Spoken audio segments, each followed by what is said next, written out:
जय Hind students, welcome to study for civil services. आज है 5 नवंबर 2024 और आज के करंट अफेयर्स को हम लोग कवर करने वाले हैं। आप में से जो भी स्टूडेंट्स यूपीपीसीएस, यूपीएससी, बीपीएससी या किसी भी स्टेट पीएससी की तैयारी कर रहे हैं तो लेक्चर को एंड तक जरूर देखिएगा। इसके अलावा आपको बता दें कि राजस्थान एडमिनिस्ट्रेटिव सर्विसेज, बीपीएससी और यूपीपीसीएस का ज्ञान सर का स्पेशल बैच चालू है। तुरंत बैच को जो है वो ज्वाइन कर लीजिए दिए गए नंबर पर कांटेक्ट करके, या फिर नए बैच की इंफॉर्मेशन चाहिए तो सेम नंबर पर कांटेक्ट करिए। ये स्पेशल बैच है, यहाँ पर जीरो से लेकर सिलेक्शन तक की प्रॉपर तैयारी होती है। इसके अलावा ओनली करंट अफेयर्स के नाम से और स्टडी फॉर सिविल सर्विसेज के नाम से हमारे टेलीग्राम के चैनल्स हैं जिनको आप ज्वाइन कर सकते हैं। इंस्टाग्राम के पेज को फॉलो कर लीजिए, क्योंकि यहाँ पर हम आपको इन्फॉर्मेशन प्रोवाइड कराते हैं गवर्नमेंट एग्जामिनेशन से रिलेटेड, और काफी सारी अपडेट्स आपको हमारे लेक्चर से रिलेटेड प्रोवाइड की जाती है। तो आज कौन से टॉपिक्स हैं जिनके बारे में हम लोग चर्चा करेंगे? तो सबसे पहला तो एटमॉस्फेरिक रिवर्स शिफ्ट के बारे में यहाँ पर बात हो रही है। कोई भी बता सकता है कि एटमॉस्फेरिक रिवर्स क्या होती हैं, वायुमंडलीय नदियां क्या होती हैं? बड़ा इंटरेस्टिंग सा टॉपिक है ये। नेक्स्ट, चेंचूस के बारे में हम लोग चर्चा करेंगे। फिर इंडिया और चाइना के रिलेशनशिप को डिस्कस करेंगे। फिर आपको ऑलरेडी पता है यार, साइबर क्राइम जो है वो एक टेरिटरी तक सीमित नहीं है, इंटरनेशनली खतरा है साइबर क्राइम को। कोई एक कंट्री में बैठा हुआ व्यक्ति दूसरी कंट्री के अंदर क्राइम कर सकता है। नेक्स्ट, एजुकेशन सिस्टम में सबको शामिल करना है, उससे रिलेटेड एक आर्टिकल है। मधई टाइगर सेंचुरी से रिलेटेड कुछ बहस चल रही है, इसके बारे में बात करेंगे। सीवीड बहुत इंपॉर्टेंट टॉपिक है एनवायरमेंट के पर्सपेक्टिव से। सीवीड के इंपोर्ट को लेकर कुछ गाइडलाइंस जो है वो सामने आई हैं जिनके बारे में हम लोग बात करेंगे। तो आइए बिना समय वेस्ट करते हुए फटाफट हम लोग सेशन को स्टार्ट करते हैं। तो पहला जो टॉपिक है ये जीएस पेपर 1 से रिलेटेड है, ज्योग्राफी के अंदर आएगा ये आपका टॉपिक। और टॉपिक का टाइटल जो है वो है एटमॉस्फेरिक रिवर्स। टाइटल से ये समझ में आ रहा है कि एटमॉस्फेरिक रिवर जो है वो शिफ्ट हो रही है, बट उससे पहले आपको ये समझना जरूरी है कि ये वायुमंडलीय नदियां क्या है, ये एटमॉस्फेरिक रिवर्स क्या है। तो सबसे पहले आओ इसकी डेफिनेशन की तरफ बढ़े। तो ये बहुत इंपॉर्टेंट है गाइस, इससे रिलेटेड एग्जाम में क्वेश्चन आएगा ही आएगा। एटमॉस्फेरिक रिवर्स ये एक लॉन्ग नैरो बैंड हम लोग को मॉइस्चर का देखने को मिलता है एटमॉस्फेयर में, यानी कि हमारे वायुमंडल में एटमॉस्फेयर में ही एक बहुत बड़ा सा बैंड मॉइस्चर का, जो ज्यादा मात्रा में वाटर वेपर को जो है वो लेकर जाता है। राइट, मतलब जैसे कि मिसिसिपी नदी जो है उसका फ्लो जितना बड़ा है उससे कई ज्यादा बड़ा ये वायुमंडल में ये मॉइस्चर का बैंड है। तो ये नदी कोई जमीन में नदी नहीं है, ये नदी कहां पर है? हमारे वायुमंडल में। Are you getting this point? Atmospheric river का मतलब मॉइस्चर का बैंड, ये चीज दिमाग में चिपका लो। ये किसका बैंड है? मॉइस्चर का, नमी का एक लंबा नैरो बैंड। अभी न्यूज ये बात समझ में आ गई एटमॉस्फेरिक रिवर क्या है। तो न्यूज में ये बताया जा रहा है कि ये एटमॉस्फेरिक रिवर जो है उसमें हम लोग को अप्रोक्सीमेटली 6 से 10 डिग्री का शिफ्ट देखने को मिला है पोल्स की तरफ, पोलार एरियाज की तरफ मूव हो गई हैं ये एटमॉस्फेरिक रिवर 6 से 10 डिग्री तक। और पिछले 40 सालों में ये देखा गया। और ये क्यों हो रहा है? बिकॉज ऑफ क्लाइमेट चेंज, जलवायु परिवर्तन के कारण। पूरे दुनिया भर का वेदर पैटर्न जो चेंज हुआ है उसके कारण ये पोल्स की तरफ शिफ्ट हो गया, और इनका पोल की तरफ भी शिफ्ट होना अगेन पूरे दुनिया भर के वेदर पैटर्न को इन्फ्लुएंस करेगा। इसमें ड्रॉट की स्थिति जो है वो आ सकती है कुछ क्षेत्रों में बाढ़ आ सकती है। तो ये क्लाइमेट चेंज पर एक और बहुत खतरनाक प्रभाव जो है वो करने वाला है। फिर एटमॉस्फेरिक रिवर एक बहुत इंपॉर्टेंट रोल प्ले करता है वेदर सिस्टम में। ये बहुत ज्यादा अमाउंट में वाटर वेपर को ट्रॉपिकल से मिड लैटिट्यूड्स तक जो है वो पहुंचाता है। और अब इसने जो शिफ्ट लिया है तो उसके कारण से काफी सारे एरियाज अफेक्ट होंगे। कुछ एरिया में बाढ़ आ जाएगी, कुछ एरिया में सूखा पड़ जाएगा। तो आपको यहां पर मेनली समझना था एटमॉस्फेरिक रिवर क्या है, जो कि अब आप समझ चुके हैं। और क्लाइमेट चेंज के कारण ये एटमॉस्फेरिक रिवर में शिफ्ट देखने को मिला। आप सोचिए, जलवायु परिवर्तन के टॉपिक में अगर आप एटमॉस्फेरिक रिवर का जिक्र कर देते हैं तो आपका आंसर दूसरे स्टूडेंट्स के आंसर से काफी अलग रहेगा, काफी यूनिक रहेगा, और इसी यूनिकनेस के लिए आपको मार्क्स मिलेंगे और आपका सिलेक्शन होगा। यही तो है करंट अफेयर्स। जनरल स्टडीज पढ़ो और प्लस साथ ही साथ करंट अफेयर्स पर लिंक बैठा के चलो, क्योंकि जनरल स्टडीज को अपडेट बार बार करता रहता है समय समय पर करंट अफेयर्स। क्योंकि जनरल स्टडीज की कई सारी बुक्स में, कई सारी किताबों में एटमॉस्फेरिक रिवर्स का जिक्र नहीं है, जो अभी आपको करंट अफेयर से मिल गया है। और ये एटमॉस्फेरिक रिवर से रिलेटेड अगर प्रीलिम्स में क्वेश्चन आ जाएगा तो इसका भी आप आंसर लिख सकते हैं। और मेंस में क्लाइमेट चेंज का अगर क्वेश्चन आता है तो उसमें आप जिक्र करिए कि जलवायु परिवर्तन के कारण एटमॉस्फेरिक रिवर्स में शिफ्ट देखने को मिला।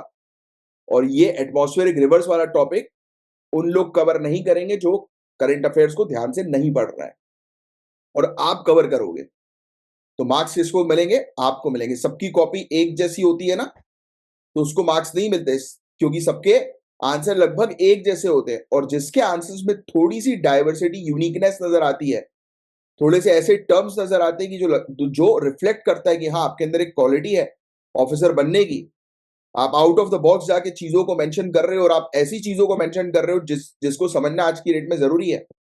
Atmospheric reverse the concept. मजा आया? समझ में आया वाला टॉपिक? लाइक का बटन फटाक से हिट कर दो। लाइक करते नहीं हो, कमेंट करते नहीं हो। They are responsible for more than 50% of the mean annual runoff in various regions, including US West Coast, Southeast Asia and Southern Brazil. काफी सारे एरिया के अंदर ये क्या करता है? वर्षा वर्षा करता है। काफी सारे एरियाज के अंदर बारिश होती है इसके कारण, क्योंकि मॉइस्चर लेकर आ रहा है ना। तो ये चीज हम लोग को देखने को मिलती है।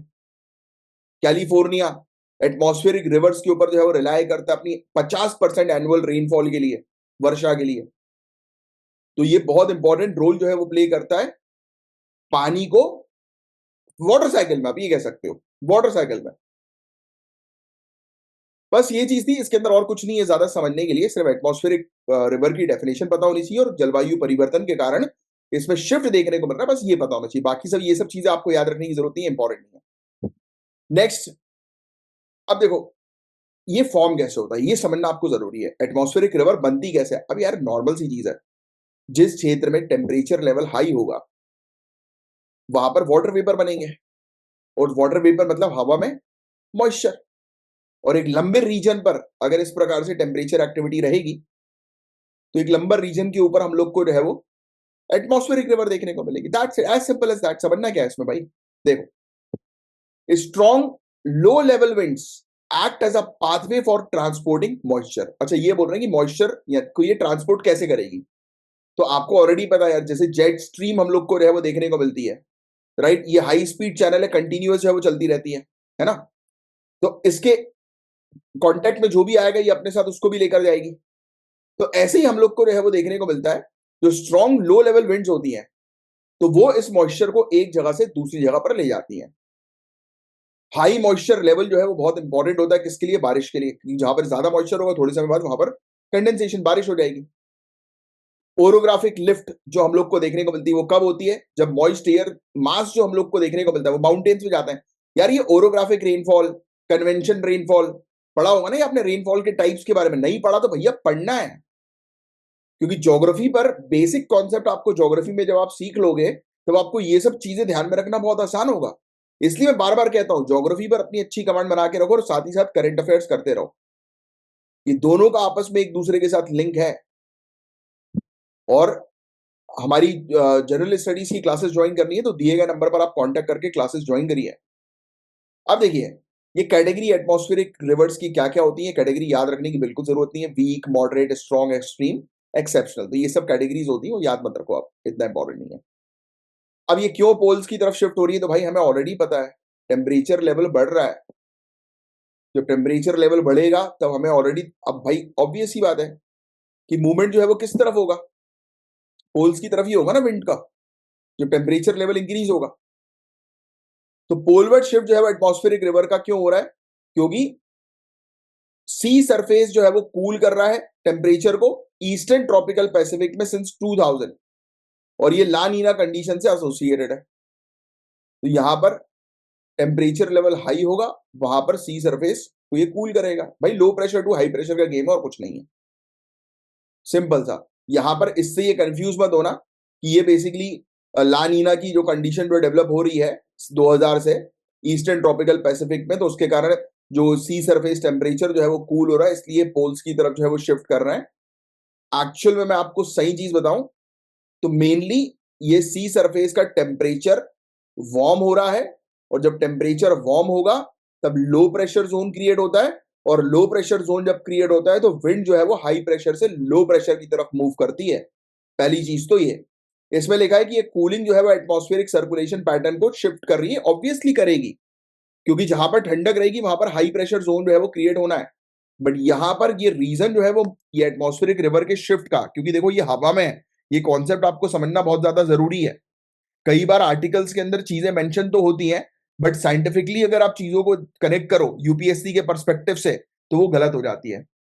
तो यहां पर हमें क्या चीज देखने को मिल रही है कि आपको ऑलरेडी पता है विंड जो है वो कैसे मूव करती है, जहां पर लो प्रेशर होता है, हाई प्रेशर से लो प्रेशर की तरफ जाती है ना, और लो प्रेशर कहां पर होगा, जहां पर गर्मी बढ़ेगी। तो ये पोल्स की तरफ इसलिए शिफ्ट जो है वो कर रही हैं, रीजन ये है कि जिस पाथवे से ये गुजरती हैं उस पाथवे पर क्या हो रहा है, लो प्रेशर जोन कंटिन्यूअसली जो है वो क्रिएट हो रहा है और उसको वो पाथवे मिल रहा है। दैट्स व्हाई वो पोल्स की तरफ जो है वो मूव आउट कर रही है। It is not linked with कि सी सरफेस का टेम्परेचर कूल हो रहा है ऑब्वियसली, बट उसको पाथवे तो कहां से मिलेगा जाने के लिए।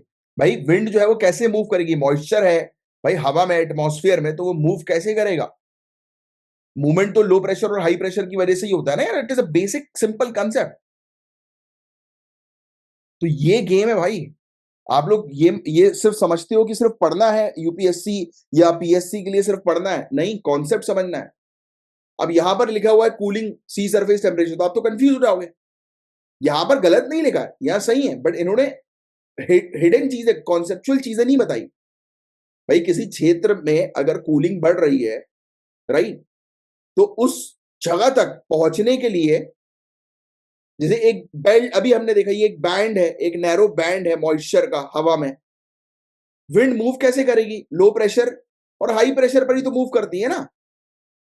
और क्या कंडीशन है, ठीक है, और भी कंडीशंस होती है, कोरोलिस फोर्स होता है, वेरियस कंडीशंस होती है, वी नो अबाउट इट, हमने पढ़ा हुआ है बेसिक कॉन्सेप्ट। बट एक्चुअल में मूवमेंट कहां से होगा, लो प्रेशर हाई प्रेशर में होगा। क्लाइमेट चेंज के कारण क्या हो रहा है, टेम्परेचर इंक्रीज हो रहा है, और इसी टेम्परेचर इंक्रीज के कारण लो प्रेशर जोन्स क्रिएट हो रहे हैं हायर लैटिट्यूड्स में, और हायर लैटिट्यूड में लो प्रेशर जोन जब क्रिएट होते हैं तब इसको एटमॉस्फेरिक रिवर को एक पाथवे मिला, और जब ये इसको एक पाथ मिला, एक रास्ता मिला, तो ये पोल्स की तरफ शिफ्ट कर गया, मूव कर गया। That is the actual reason. फिर ला नीना के समय पर वॉकर सर्कुलेशन जो है वो मजबूत हो जाते हैं वेस्टर्न पैसिफिक क्षेत्र में, और एक्सपेंड कर जाता है ट्रॉपिकल रेनफॉल बेल्ट, और एटमॉस्फेरिक रिवर जो है वो पोल्स की तरफ जो है वो शिफ्ट हो जाती है। हाँ, इसमें वॉकर सर्कुलेशन इफेक्ट तो इन्वॉल्व है ही, काफी सारी चीजें इन्वॉल्व है, यानी कि सिर्फ सी सरफेस टेम्परेचर पोलार एरियाज का लानीना की वजह से कूल हुआ है, वो कोई एक सिंगल कारण नहीं है। ये वॉकर सर्कुलेशन इफेक्ट भी हम लोग को इसके अंदर जो है वो देखने को मिल रहा है, जो मजबूत हो गया है, और इसी सर्कुलेशन इफेक्ट के कारण, वॉकर सर्कुलेशन इफेक्ट के कारण भी इसको एक रास्ता मिला है, पाथ मिला है। ठीक है, तो ये चीज हम लोग को देखने पड़ी। IPCC, inter governmental panel on climate change, देखो इन्होंने भी बोला ना, यहां पर इन्होंने जो चीज मैं आपको समझा रहा था वो इन्होंने बता दी कि पूरे दुनिया भर का temperature approximately 1.1 degree Celsius pre industrial era से बढ़ गया। ये गलत लिखा है रेट, इसको 1.15 डिग्री सेल्सियस कर देना। आईपीसीसी ने 1.15 डिग्री सेल्सियस के बारे में बात करी थी, और वेरियस रिपोर्ट तो अब ये कह रही हैं 1.5 डिग्री सेल्सियस से ज्यादा टेम्परेचर लेवल बढ़ गया प्री इंडस्ट्रियल एरा से। Do you know. तो ये चीज, अब ये चीज मैं आपको इतने कॉन्फिडेंस से इसलिए समझाता हूं, इसलिए बताता हूं, बिकॉज ऑफ एक्सपीरियंस, कि पिछले 10 साल का मेरे को एक्सपीरियंस है। दूसरा, आई नो वेरी वेल कि जनरल स्टडीज को करंट अफेयर से कैसे लिंक करना है, क्योंकि करंट अफेयर्स में सब कुछ नहीं आता है, you have to link it with that.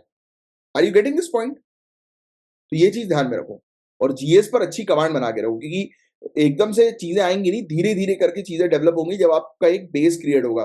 क्योंकि ये जैसे कि ये वॉकर सर्कुलेशन की बात करें हम, ये इसकी बात करें, पूरे वाटर साइकिल की बात करें, ये किस तरीके से काम करती है, और ये अपने आप में करीब 1 से 1.5 घंटे का चैप्टर है पूरा। एटमॉस्फेयर अपने आप में 2 से 2.5 घंटे का चैप्टर्स है, लेक्चर्स मतलब अगर हम बात करें, तो वो 10-15 मिनट के एक्सप्लेनेशन में नहीं आएगा। उसके लिए you have to go through general studies part, और उसके लिए कांटेक्ट करो हमारे नंबर पर। You will going to get the best course at best price.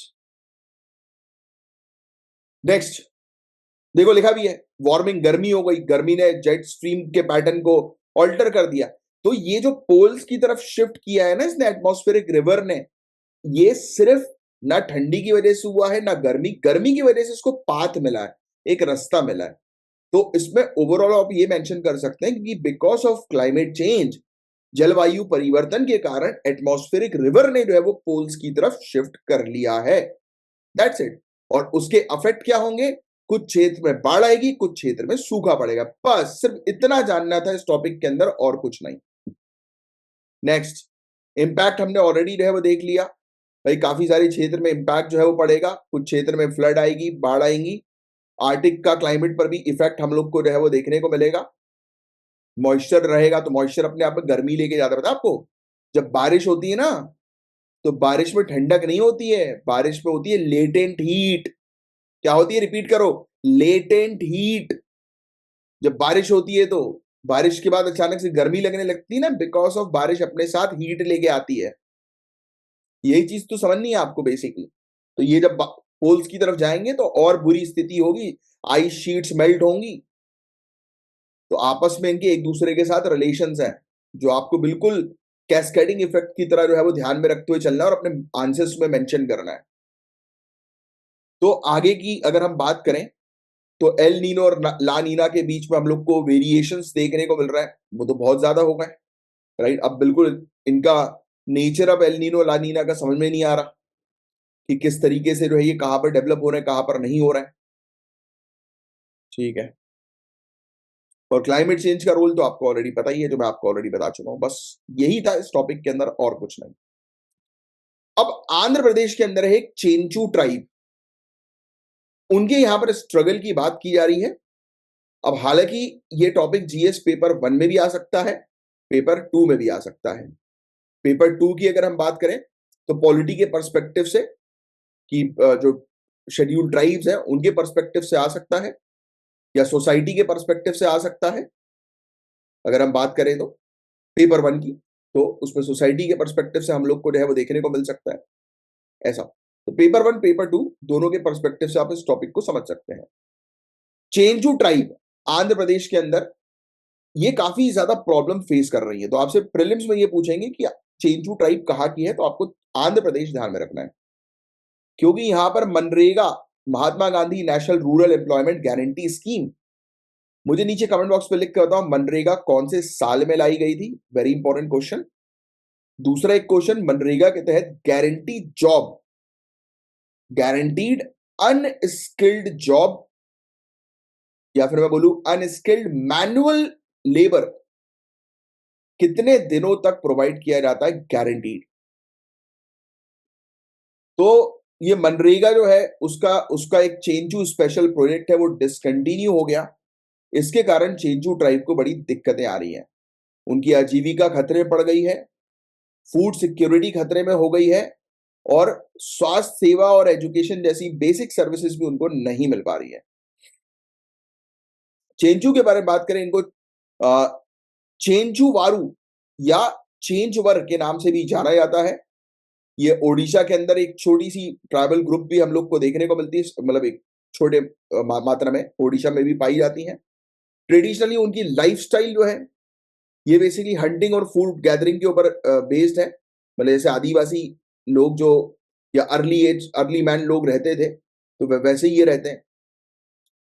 ये ओल्डेस्ट तेलुगु स्पीकिंग ट्राइब है, और ये 12 पर्टिकुलरली वल्नरेबल ट्राइबल ग्रुप जो आंध्र प्रदेश में है उनमें से एक है। इनका लिटरेसी रेट काफी लो है, इनकी पॉपुलेशन ग्रोथ भी जो है वो ज्यादा हो नहीं रही है, आकर अटक गई है, अब स्टैग्नेंट हो गई है, और डेवलपमेंट बहुत ही लिमिटेड है इनमें। जहां पर ये रहते हैं वो जंगल एरिया में रहते हैं, जैसे कि नालामाला फॉरेस्ट, और वहीं से ही अपनी आजीविका का इंतजाम करते हैं। मनरेगा, जैसा मैंने आपसे क्वेश्चन पूछा था कि कब आई थी, 2005 में इसको लॉन्च किया गया था मिनिस्ट्री ऑफ रूरल डेवलपमेंट के द्वारा।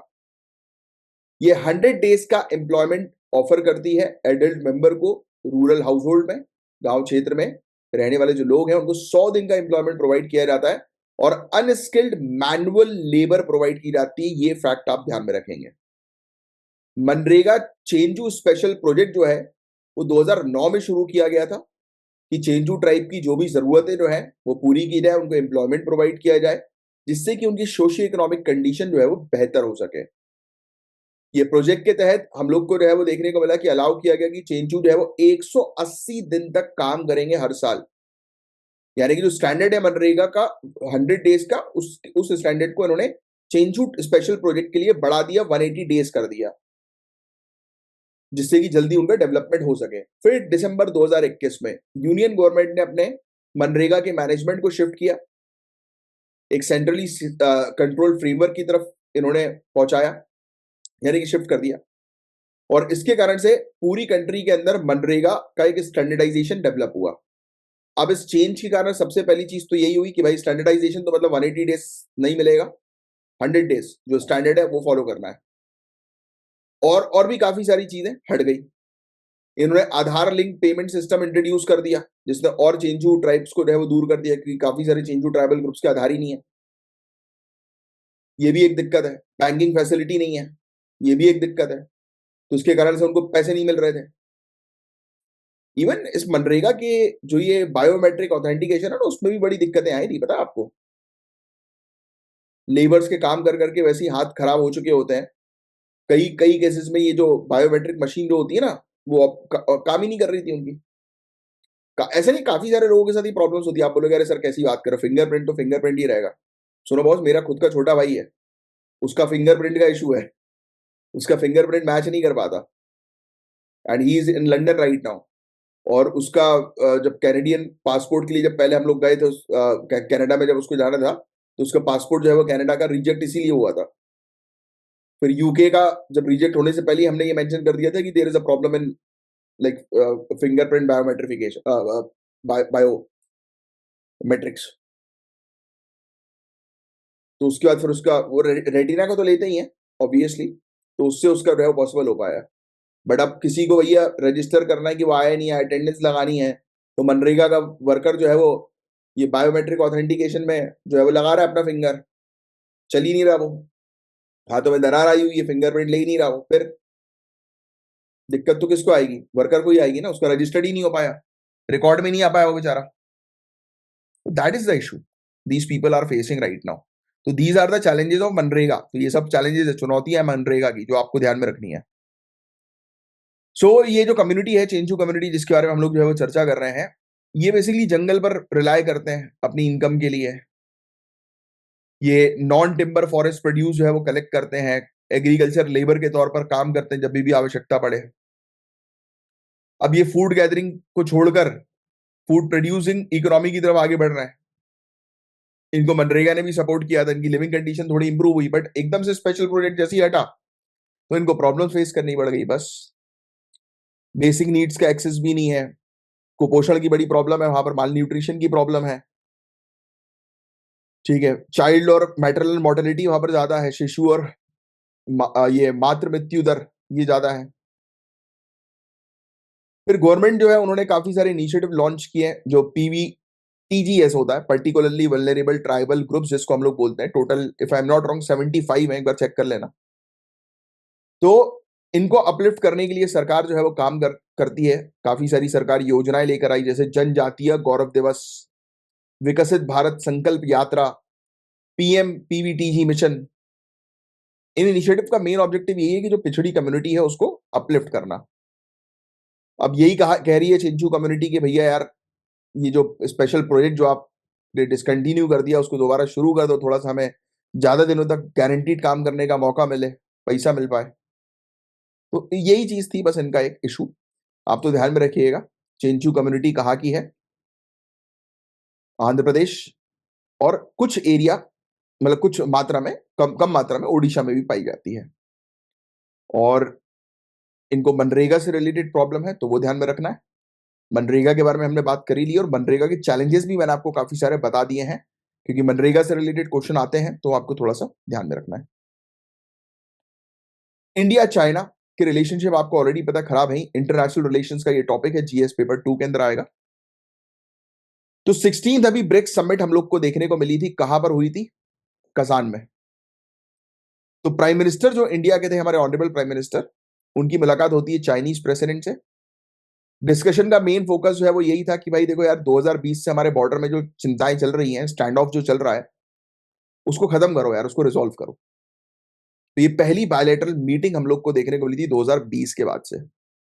दोनों ही लीडर्स ने बोला कि चलो ठीक है यार, हम अपने बॉर्डर डिस्प्यूट्स को प्रिवेंट करेंगे। यार ये तो मीटिंग में बोलते ही हैं, मतलब हम इनके हमारे डेलीगेट्स इनके डेलीगेट्स ने भी कई बार ऐसा बोला, बट एक्चुअली में सिचुएशन रिजॉल्व नहीं हुई, क्योंकि चाइना शाना है यार, वो हरकती आदमी है बहुत बड़ा। वो बोलता है और उसके बाद फिर कुछ ना कुछ ऐसी हरकत करता है कि जो हमें जो है वो नुकसान दे।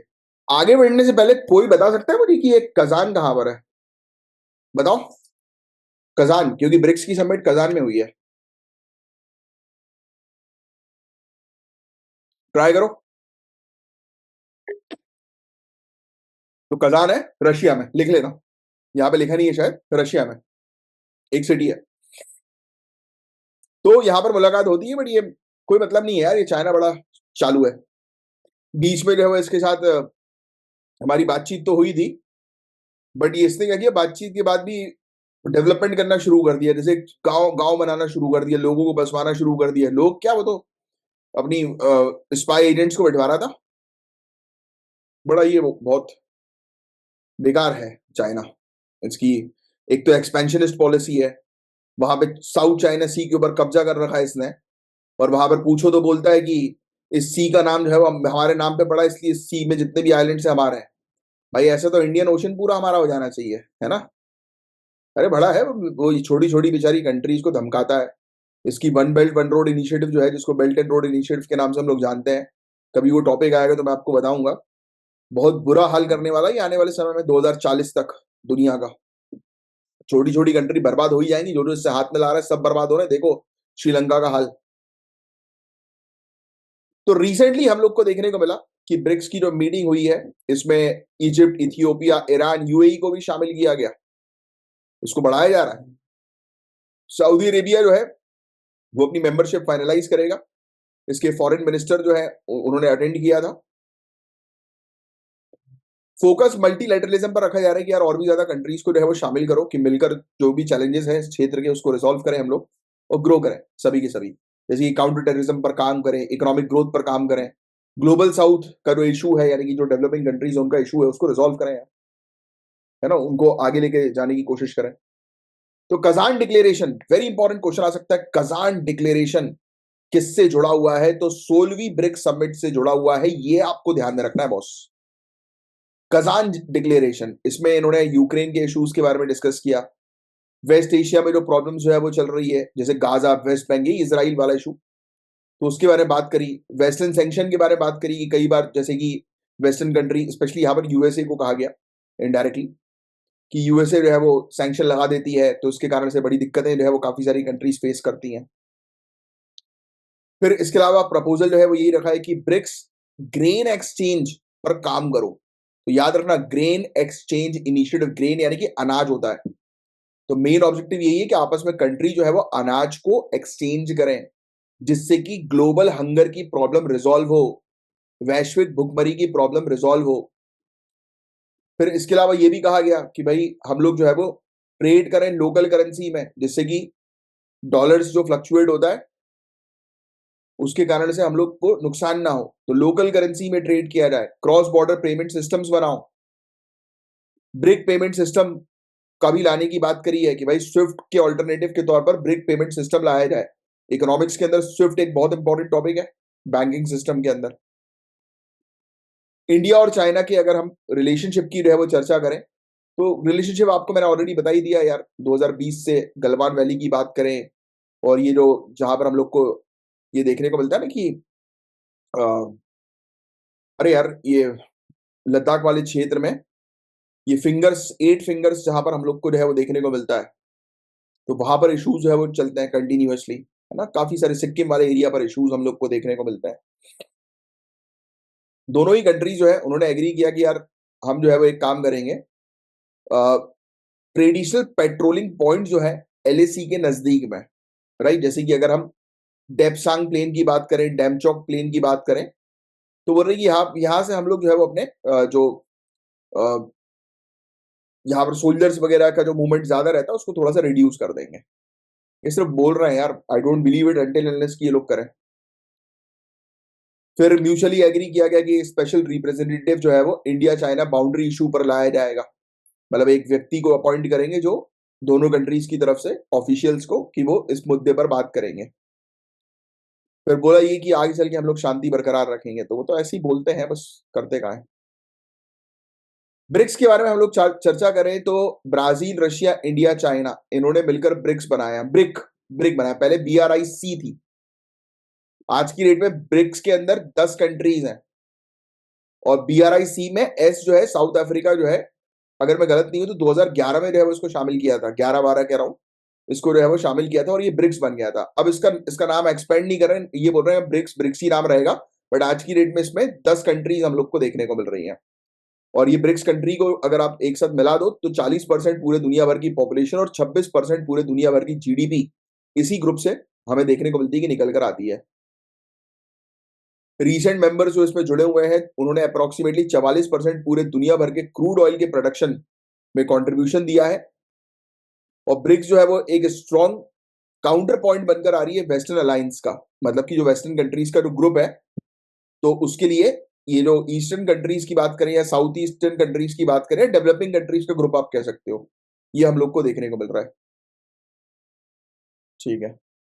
अब चैलेंजेस इनके बहुत सारे हैं, जैसे कि अब देखो डॉलर की डिपेंडेंसी, इसीलिए तो यहाँ पर बात करी कि लोकल करेंसी में आप एक्सचेंज करो, क्योंकि इतनी बात करने के बावजूद भी हम लोग को देखने को मिलता है ब्रिक्स कंट्री जो है वो डॉलर्स के ऊपर डिपेंडेंट है। न्यू डेवलपमेंट बैंक जो है वो स्टैब्लिश किया गया था वर्ल्ड बैंक को काउंटर करने के लिए।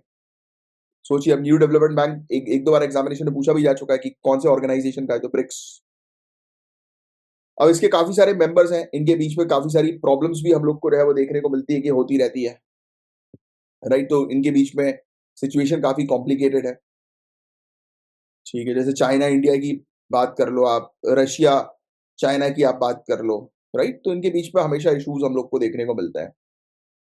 तो डिसीजन भी इनके जो है वो स्लो लिए जाते हैं, क्योंकि ये एक दूसरे को पसंद तो करते नहीं है। तो फ्यूचर गोल यही है कि भाई ट्रेड बढ़ाओ, सिक्योरिटी पर फोकस करो, टेक्नोलॉजी पर काम करो, राइट। तो ये सब चीजें हैं, बस दैट्स इट। तो ये था गाइस पूरा ओवरऑल टॉपिक। 16 ब्रिक्स की मीटिंग के बारे में मैंने बात करी, और यहाँ पर इंडिया और चाइना की मीटिंग हुई थी, तो इंडिया और चाइना के रिलेशनशिप को थोड़ा सा हमने डिस्कस किया। अब नेक्स्ट टॉपिक की तरफ आगे बढ़ेंगे।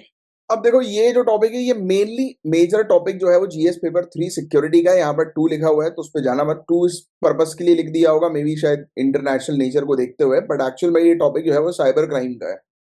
तो साइबर क्राइम, सिक्योरिटी, IT, ये सब जो टॉपिक्स होते हैं ये पेपर 3 के अंदर आता है।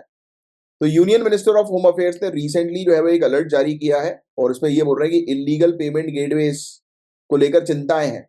मतलब आप पेमेंट करोगे तो आपको लगेगा कि हाँ यार ये तो बिल्कुल सेम एज इट इज है जैसे कि आप कर रहे हो, बट एक्चुअल में वो फिशिंग साइट्स होती हैं जो आपके क्रेडिट कार्ड, डेबिट कार्ड की पूरी डिटेल्स जो है वो रख लेती हैं। तो ये बोल रहे हैं कि ये कुछ इंटरनेशनल गैंग्स हैं, साइबर क्रिमिनल गैंग्स, ये बेसिकली ऑर्गेनाइज कर रहे हैं इस प्रकार के फ्रॉड्स।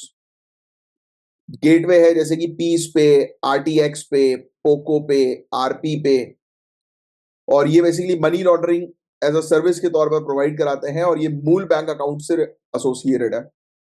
पुलिस ऑपरेशन हुए थे गुजरात, आंध्र प्रदेश में।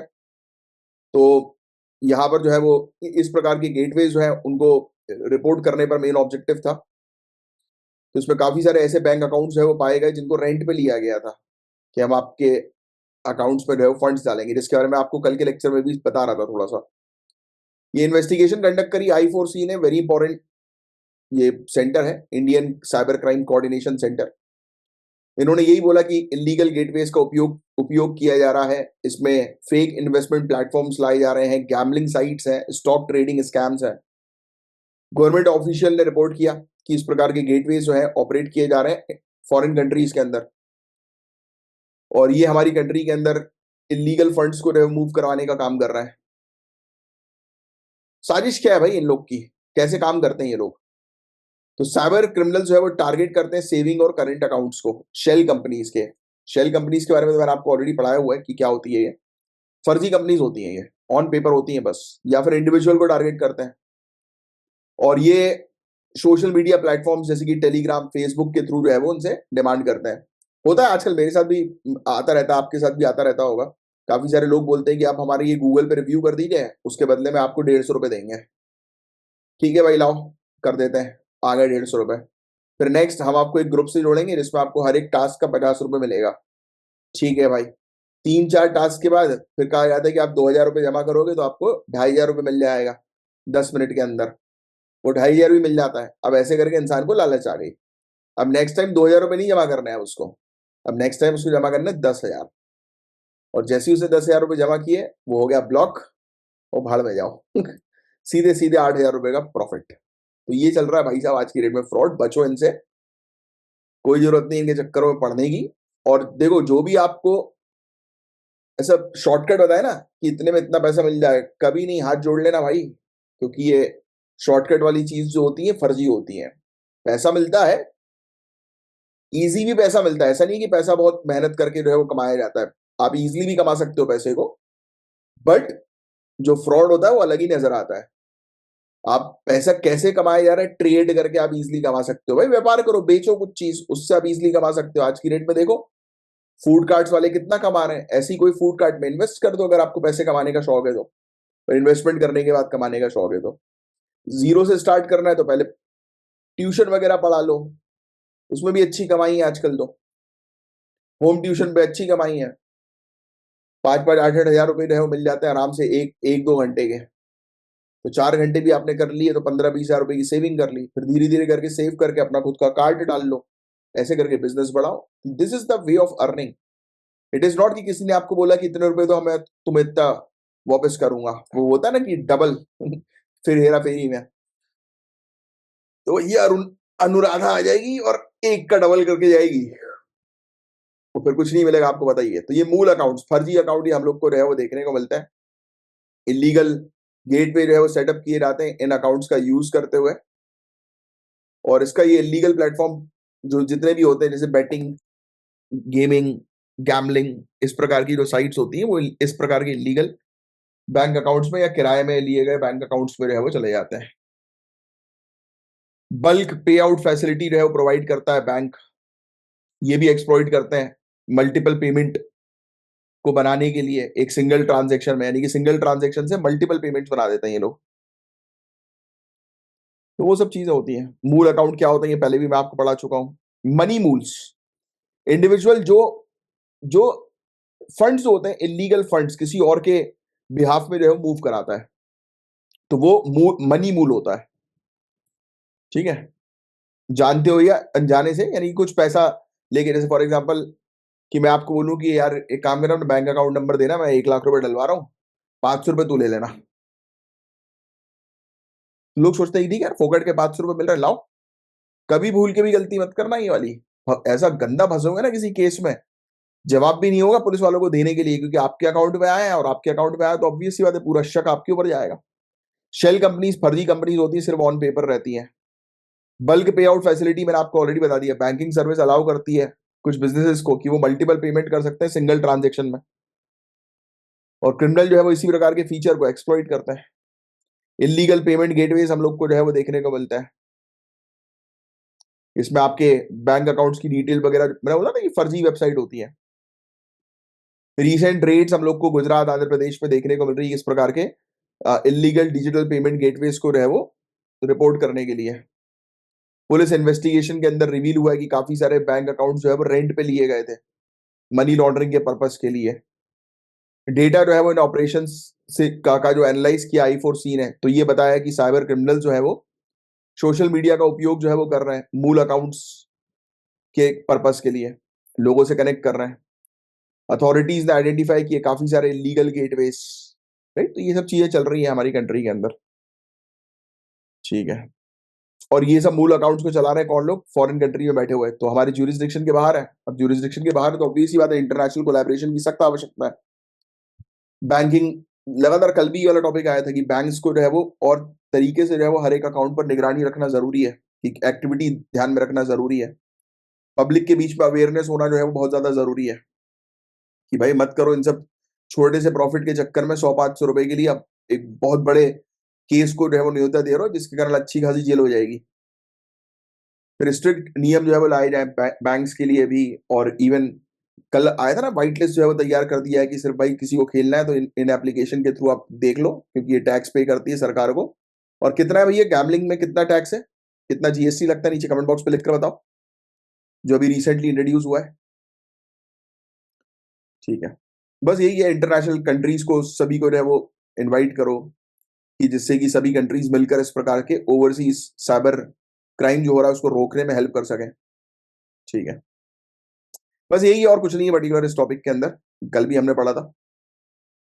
नेक्स्ट टॉपिक भाई देखो, एजुकेशन सभी के लिए है, राइट टू एजुकेशन एक्ट के थ्रू हम लोग को देखने को मिलता है। ये जीएस पेपर 2 पेपर 1 दोनों पॉइंट ऑफ व्यू से इंपॉर्टेंट टॉपिक है। ऑनरेबल सुप्रीम कोर्ट ने जो है वो ये बताया कि आज की डेट में बहुत ही रिजिड, बहुत ही स्ट्रॉन्ग, कठोर डिसेबिलिटी स्टैंडर्ड्स हम लोग को एजुकेशन के अंदर देखने को मिल रहा है। इंडिविजुअल जो है किसी को भी अपॉर्चुनिटी से डिनाई नहीं कर सकते आप, यानी कि कोई भी एजुकेशनल इंस्टीट्यूशन के अंदर किसी को मना नहीं किया जा सकता, राइट, उसके डिसेबिलिटी परसेंटेजेस को देखते हुए कि नहीं भाई आपको एडमिशन देना है नहीं देना है। ये पता क्या है पूरा मामला, मैं आपको ये समझाता हूं। दिव्यांगजन जो पर्सन होता है, जो हैंडीकैप, फिजिकल हैंडीकैप जिनको हम लोग बोलते हैं, तो जब उनका ये सर्टिफिकेट बनता है फिजिकल हैंडीकैप का, तो ये सरकारी हॉस्पिटल में बनता है, सरकारी डॉक्टर बनाता है। तो जब ये सर्टिफिकेट बनाते हैं डॉक्टर, तो ये मेंशन करते हैं कि कितने परसेंटेज डिसेबिलिटी है सामने वाले व्यक्ति को, राइट। तो जनरली जैसे गवर्नमेंट एग्जामिनेशन वगैरह की बात करें, तो काफी सारे गवर्नमेंट एग्जामिनेशन में ये सर्टिफिकेट तभी एप्लीकेबल होता है या एलिजिबल होता है जब उस इंडिविजुअल को 40% से ज्यादा डिसेबिलिटी हो। बात समझ में आ रही है? ये तो पहले आप ये समझ लो कि डिसेबिलिटी असेसमेंट में क्या रिफॉर्म्स हुए हैं। तो डिसेबिलिटी असेसमेंट बोर्ड ये आज की डेट में हर एक कैंडिडेट की कैपेसिटी जो है वो इवैल्यूएट करते हैं, राइट, इंडिविजुअली रेदर देन एक स्टैंडर्डाइज डिसेबिलिटी परसेंटेज के ऊपर रिलाय करने की जगह।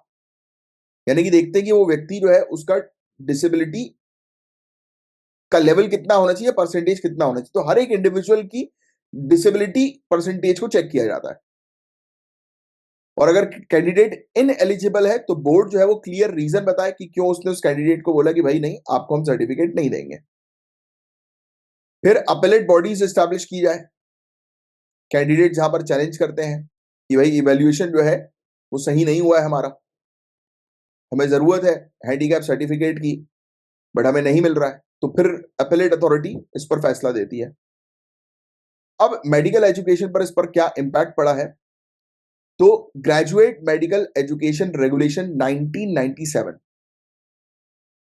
जो एक्सक्लूड करता है उन इंडिविजुअल को जिनके पास डिसेबिलिटी है 40% से ज्यादा की, राइट, एमबीबीएस कोर्स के लिए। मतलब क्लियरली ये बोल रहा है कि कोई व्यक्ति अगर 40% से ज्यादा डिसेबल्ड है उसके सर्टिफिकेट में, तो वो एमबीबीएस का कोर्स नहीं कर पाएंगे।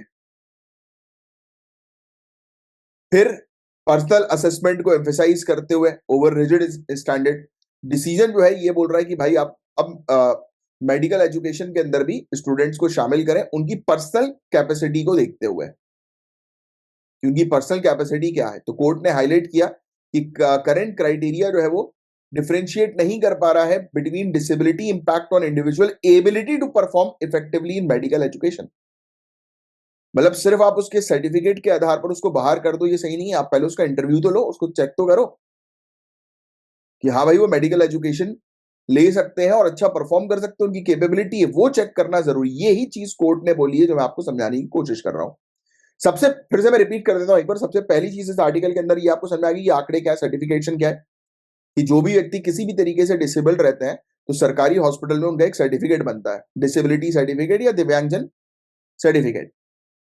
ये जो सर्टिफिकेट होता है ये यूनिक आईडी जो होती है डिसेबिलिटी की, तो ये जो आईडी होती है इसमें परसेंटेज डिफाइन होता है कि एक व्यक्ति जो है वो कितना डिसेबल्ड है।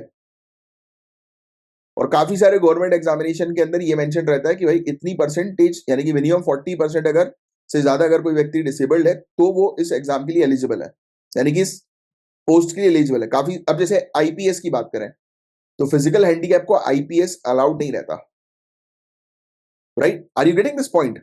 उनके लिए आईपीएस सर्विस नहीं, और काफी सारी सर्विस पीएच को नहीं दी जाती, फिजिकल हैंडीकैप कैंडिडेट को या दिव्यांगजन कैंडिडेट को। क्यों नहीं दी जाती? क्योंकि वो उस टास्क को परफॉर्म नहीं कर पाएंगे जिसकी रिक्वायरमेंट उस पोस्ट में। Same with the case of medical education. इन्होंने क्राइटेरिया रख दिया था 1977 में कि जो भी अगर 40% से ऊपर डिसेबल्ड है तो उसको एमबीबीएस का कोर्स करने नहीं दिया जाएगा। अब कोर्ट ने ये बोला कि नहीं भाई, ऐसा बिल्कुल मत करो। आप तो फिर इसका मतलब ये है सीधे सीधे कि आप एक व्यक्ति की एजुकेशन को डिनाई कर रहे हो, जो कि बिल्कुल भी सही नहीं है। तो जजमेंट जो है वो यही बोल रहा है कि भाई असेसमेंट बोर्ड जो है वो कैंडिडेट को स्पेसिफिकली ये चेक करें कि कोर्स करने की उसमें एबिलिटी है कि नहीं। राइट? तो ये चीज हम लोग को जो है वो देखने को मिल रही है। बस यही था। और वो केस जो है वो आया था एक डिसेबल बच्चे के आधार पर, एक केस था। और right of person with disability act भी है 2016 का, जिसमें ऑनरेबल सुप्रीम कोर्ट ने यही बोला कि भाई right of person with disability act 2016 का है, ये यही बोलता है कि किसी के साथ भेदभाव जो है वो नहीं करना है एजुकेशन में और प्रोफेशनल अपॉर्चुनिटीज में। डिसेबिलिटी असेसमेंट बोर्ड का यही रोल रहेगा कि अब वो चेक करेंगे, एक्सेस करेंगे कि उनके अंदर कैपेबिलिटी है कि नहीं उस चीज को करने की। फिर उसके बाद फिर वो अपना डिसीजन देंगे। अगर मना करते हैं, डिनाई करते हैं, तो उसका उनको प्रॉपर रीजन देना पड़ेगा। This is the reason of denial. तो बस यही चीज है इस टॉपिक के अंदर, बाकी और कुछ नहीं। आर्टिकल 14, आर्टिकल 21, ये बहुत इंपॉर्टेंट आर्टिकल्स हैं। ठीक है, बस that's it. Next, Madei tiger sanctuary को लेकर बहस चल रही है। रिसेंटली एक अडल्ट टाइग्रेस जो है और उसके बच्चे जो है वो स्पॉट किए गए हैं गोवा के मदई वाइल्ड लाइफ सेंचुरी में। तो महादई वाइल्ड लाइफ सेंचुरी कहां पर है? तो गोवा में है। तो न्यूज ये आई है कि एक बाघिनी और उसके बच्चे वो बेसिकली जो है वो स्पॉट किए गए हैं। फिर इसमें लोकल विलेजर्स और जो आपस में आसपास घूमने वाले जो लोग हैं उन्हें ऑब्जर्व किया और फोटो वगैरह खींची टाइग्रेस की और उसके बच्चों की सेंचुरी एरिया में। बट फॉरेस्ट डिपार्टमेंट जो है उसने ऑफिशियली इस साइटिंग मतलब साइटिंग की का कंफर्मेशन नहीं दिया। इसमें बहस कुछ नहीं है। बहस वो मधई जो वाइल्ड लाइफ सेंचुरी है उसके टाइगर रिजर्व को लेकर बहस है कि प्रोजेक्ट टाइगर के तहत टाइगर रिजर्व जो है वो बनाया जाए, तैयार किया जाए इसको। बस और कुछ नहीं है इस टॉपिक के अंदर भी ऐसा कुछ खास। आपको तो बस ये ध्यान में रखना है मदई वाइल्ड लाइफ सेंचुरी कहाँ पर है, तो ये आपको ध्यान में रखना है कि ये गोवा में हम लोग को जो है वो देखने को मिलती है। कर्नाटक महाराष्ट्र के साथ अपनी बाउंड्री जो है वो शेयर करती है और वेस्टर्न घाट का एक पार्ट है। और ये अपनी बायोडाइवर्सिटी के लिए, जैव विविधता के लिए जानी जाती है। महाराष्ट्र के अंदर सह्याद्री टाइगर रिजर्व है, कर्नाटक के अंदर काली टाइगर रिजर्व हम लोग को देखने को मिल रहा है। तो सेंचुरी को जो है वो लिंक करने के लिए कॉरिडोर जो है वो तैयार किए गए हैं। ठीक है।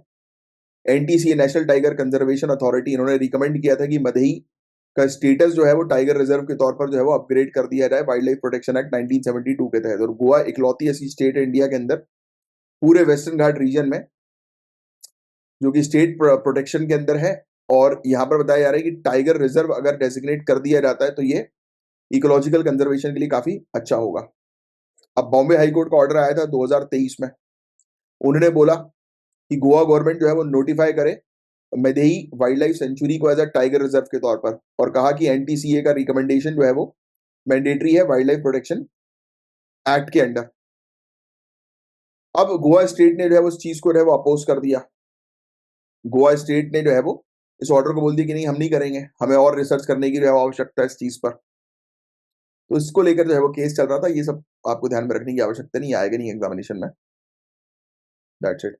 2023 की स्टडी जो थी वाइल्ड लाइफ कंजर्वेशन ट्रस्ट के द्वारा, जिसको आइडेंटिफाई किया मैदई वाइल्ड लाइफ सेंचुरी में as a part of corridor के तौर पर, जो सपोर्ट कर रही है 10 टाइगर्स को जो कि महाराष्ट्र और कर्नाटक के टाइगर रिजर्व के बीच में।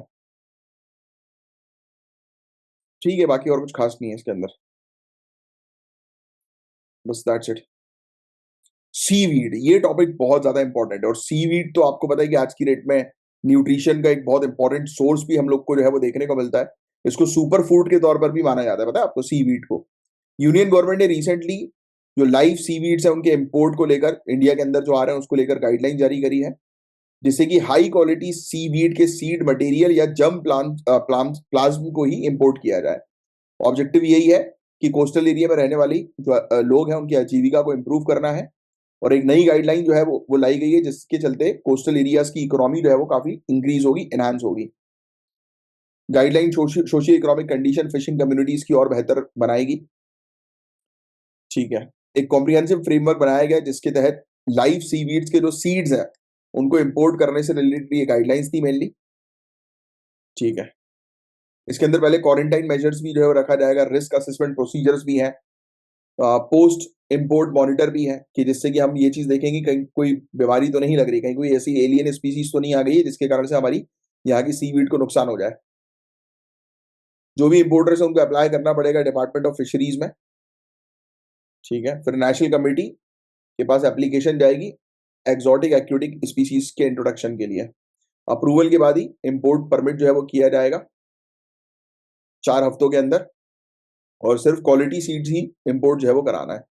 क्योंकि यार ऑब्वियस ही बात है कि आज की डेट में हम लोग जो है वो फोकस कर रहे हैं एम्प्लॉयमेंट के ऊपर, कोस्टल कम्युनिटीज की लाइवलीहुड के ऊपर, स्मॉल स्केल एंटरप्राइजेस के ऊपर, और साथ ही साथ एक environment friendly environmental sustainable practice पर जो है हम लोग फोकस कर रहे हैं।